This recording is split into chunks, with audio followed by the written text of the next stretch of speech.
Hello mga madi, ito na naman ang Good Samaritans ng Canada at for today's video, magre-ready na ako ng aking hospital bag. Actually, naka-ready na siya but naalala ko may kulang sa nilagay ko. And I am 34 weeks now, palapit na ng palapit yung panganganak ko at ito, medyo kinakabahan ako pero kayang-kaya ko to. Ako pa ba? Ika nga, walang hindi kakayanin para sa anak. Anyway, sabi ng doktor ko, i-induce nila ako since may diabetes nga ako. So baka end of December or first week, nandito na si BBK. So mga madi, dito sa part na to, putak na naman ako ng putak kasi itong si Goryo, parang ayaw na naman mag-prepare ng damit niya. So, ang sabi niya sa akin, kailangan pa ba daw magdala ng damit na isang araw lang naman daw dun sa hospital.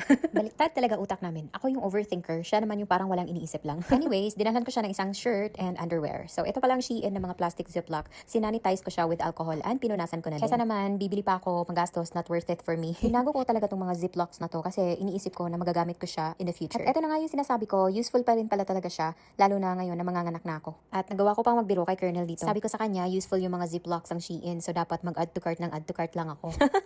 Eto na pala yung kay Baby K na print ko na din kung anong mga nakalagay sa kay Baby K just in case lang na si Colonel pa ang magdamit ni Baby. May nakapagsabi sa akin na going home lang na damit ang dadalhin para kay Baby since the rest, hospital na yung magpo-provide. At since winter ako manganganak, naisip ko lang na baka lamigin si Baby paglabas namin sa hospital, so dinalhan ko din siya ng muslin blanket para sa car seat niya. At eto naman yung sa akin, nagdala na lang ako ng isang pair ng sleepwear, yung Hello Kitty na nakuha kong libre sa community group namin. At isang maternity dress naman para sa going home outfit ko. And nagdala na rin ako ng mga postpartum care ko such as diapers, pads, and etc. At ang pinaka-importante, yung makeup kit ko. Ewan ko magagamit ko ba ito sa mga panahong yun, pero in case lang may time ako, kaya dinala ko na siya. At ito naman yung kay Goryo, dinalan ko lang siya ng isang shirt and isang underwear, kasi yun lang din yung gusto niya, bahala na siya sa buhay niya. And charan, ito na yung hospital bag ko, sponsored by Kabayan Remit. O siya, yun lang, don't forget to like and subscribe, see you next time, bye!